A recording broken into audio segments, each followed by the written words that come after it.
All right, let's dive into something really cool today. We're looking at a piece of cybersecurity research that's just brilliant. It doesn't just build a better defense against password cracking, it actually flips the script and turns the tables on the hackers themselves. So, let's start with a question you've probably asked yourself 100 times. You hear about these huge data breaches, right? LinkedIn, Yahoo, you name it. And the company always says, don't worry, your passwords were hashed. But if they're so secure, why are these leaks still such a massive deal? That's exactly the problem we're going to unpack. Okay, so to get why this new idea is so clever, we first need to understand the villain of the story, the password cracker. You see, their method for getting around that hashing protection is, well, surprisingly simple. And it all happens after they've already snuck onto a server.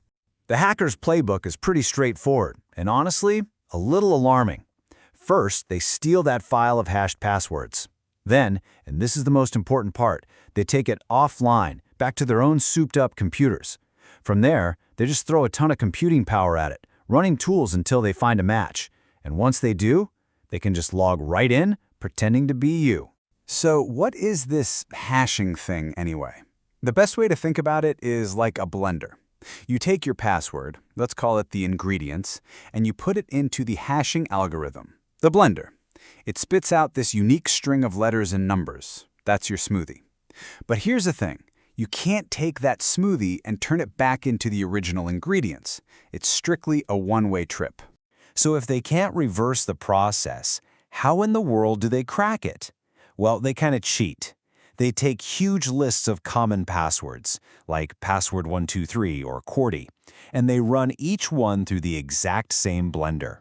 They just keep making smoothies until one of them matches yours.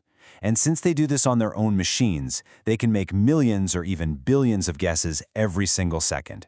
That's the offline dictionary attack, and it's why those stolen files are so dangerous. Okay, so that's the problem. It's a big one. So how do we stop it? Well, the first part of the solution from researchers at Purdue University is a really fundamental change. It's all about making those offline attacks totally and completely impossible. They do this with something called a hardware-dependent function, or HDF. You can think of it like giving the server a unique physical key for its digital lock. That whole password blending process we talked about, now it needs this physical key, like a specific chip right there on the server, to even work. The smoothie recipe is now tied to one and only one specific blender. And the effect of this is it's a game changer. If a hacker steals the password file and takes it offline, it's completely useless. Trying to crack it on their own computer would be like trying to use your house key to open a lock on a different continent. It's physically impossible. They would need to have the actual server in their possession to even try to guess the passwords. But that's just part one. This is where the whole idea goes from being just a strong defense to something truly clever. It's not just about building a stronger wall. It's about building a wall that's also a digital mousetrap.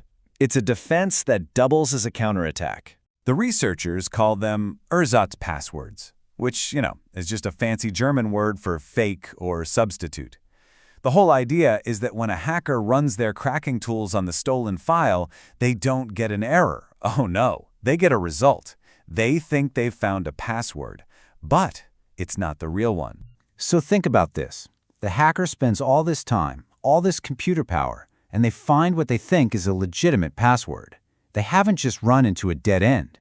They've been handed a fake key. A key that's specifically designed not to open the door, but to spring a silent alarm the second they try to use it. This is deception as a form of defense.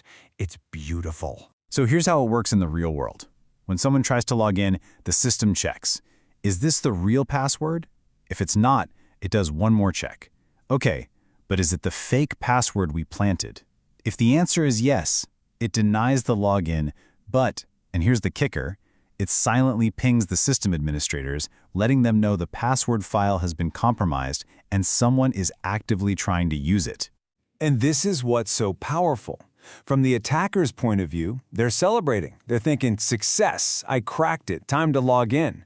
But in reality, what they've actually done is just walk right into the security team's virtual office and basically announce, "Hi, I'm the person who breached your system, and here's my IP address." They've exposed themselves. Now, of course, for a trap like this to work, the bait, it's got to be perfect. The fake password, this ErsatzPassword, has to be totally and completely believable to a hacker who doesn't know what's going on. So the researchers laid out a few ground rules for what makes a good fake password. First, it has to be plausible.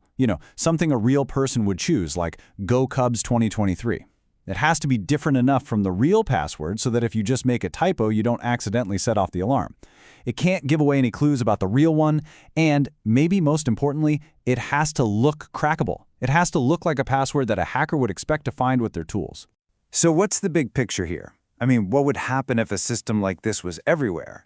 The implications here are huge, and they go way beyond just protecting one company. When you boil it down, the genius of this system is really three things. 1. The hardware-bound hashes make offline cracking basically the thing of the past. 2. The fake passwords turn a data breach into an instant intrusion alarm. And 3. Because the stolen file looks exactly like a normal one, the trap is completely invisible to the attacker. But the real killer blow is what this does to the hacker's business model. It poisons the well. It completely undermines the black market for stolen data.